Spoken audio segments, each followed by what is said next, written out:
A number of years ago, the cable cutting revolution began. No longer were most consumers satisfied with watching mainstream cable television with annoying ad breaks and hundreds of channels all mostly broadcasting endless reruns of stuff they're not interested in. Now, finally, consumers can select from a wide range of different genres and watch them on numerous devices through their internet connections, without any ad breaks. And best of all, the monthly subscription costs a good deal less than cable television. But things are now changing, and in some regards, they're starting to come full circle. As new competitors emerge, there's a lot more consumer choice, but essentially, we're kind of returning to a modern equivalent of the cable TV situation all over again. Popular new releases, shows, and movies are now divided between a myriad of services. The market is getting insanely competitive, with Netflix, Amazon Prime Video, Hulu, HBO Now, and the soon-to-be-launched Disney Plus and whatever Apple is calling its service. There are, of course, other on-demand streaming platforms besides the ones I've mentioned, but these are the biggest players. Disney has been pulling content from Netflix for some time now in preparation for launching Disney Plus. Since 2016, Netflix has been pushing to make half of its library entirely original Netflix content. The problem is, I don't really care for Netflix original content all that much. What I really want is to be able to watch old TV shows from years ago. Again,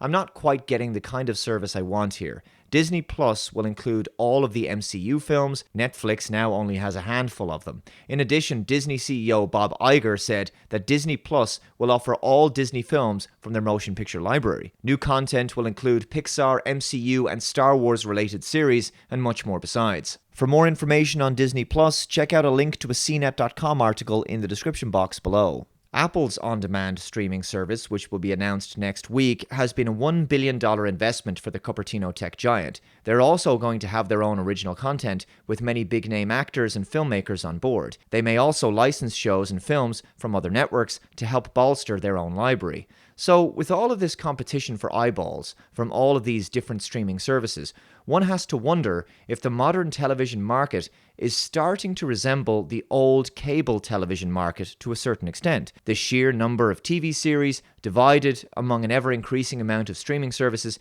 means that there's massive fragmentation of the market happening. All of these platforms are like sandboxes with their own exclusive content that's specific to their service only. Cable television networks have also been developing their own streaming services. Now, in addition to that, let's consider the pricing of the likes of Netflix and Amazon Prime Video. They both start from $8.99 per month. Disney Plus will apparently be slightly less, but probably not far off that. We can expect Apple's service to be something similar, and I believe that Hulu starts from about $7.99 per month. When you add all of these monthly subscription services together, in order for consumers to see most of the exclusive content that's out there, they're going to have to pay a lot of monthly subscriptions. Cable TV averaged about $30 to $50 per month, something similar in euros in my own country. Well, one streaming service priced at $8.99 per month seems like a bargain by comparison. I'm paying €10.99 per month for Netflix here in Ireland.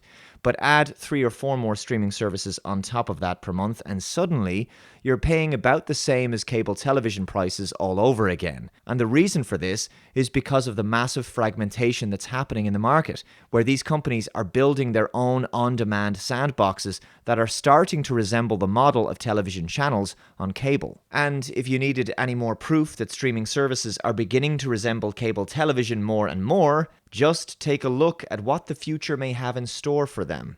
From Forbes, Netflix and Amazon could move to ad-supported streaming this year. Uh-oh, one of the very things you were trying to get away from with cable television might finally be coming to streaming services. Advertisements. Many free video streaming services have popped up and have become increasingly popular. The Roku channel offers TV shows, movies, and many regular cable shows like ABC and NBC. Newer ones like Pluto, with 6 million monthly users, and Zumo, with 3.4 million monthly users, are growing at a high pace for subscribers.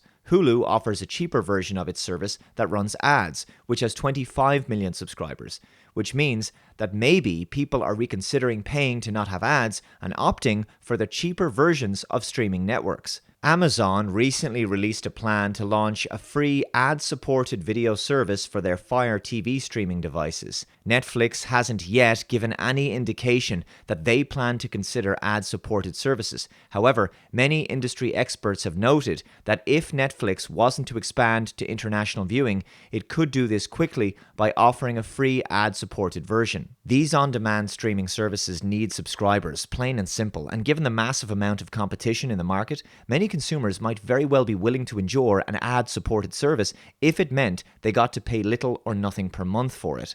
If such a service hooks in consumers with a free or cheap ad-supported version, some people would likely pay more to remove the ads at a later point. It might be a better way of helping to retain subscribers in the long term. There's no immediate plans for this to happen at the moment, but the fact is, some companies are doing it, and it may be worth considering as the market becomes more competitive. But in a weird way, it looks like television is starting to come full circle, ironically, beginning to resemble the cable TV market it initially sought to drive consumers away from.